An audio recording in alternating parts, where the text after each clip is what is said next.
Yeah, I mean, Trump's been waging a sort of revenge tour war on mainstream media in the United States. He's now turning his turrets on the BBC, and it may be that that pressure was being expressed behind the scenes. He's certainly been very gleeful in, I think, the downfall of these executives. What was interesting to me was this all came about because the Daily Telegraph got a leak of a memo by somebody called Prescott, who had been charged with examining BBC allegations of bias and so on. It wasn't just about this point.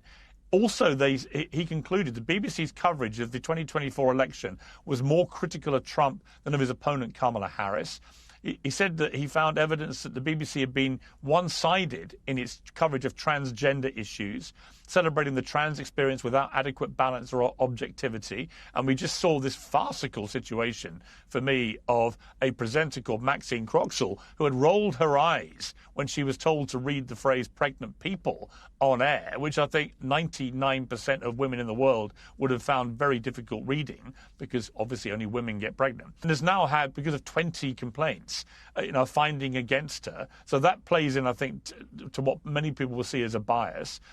Anti-Israel bias in BBC Arabic, broader issues in Gaza coverage, ill-researched stories on racism and so on. Now, the BBC is a massive organisation, so it's not entirely surprising that it's not perfect.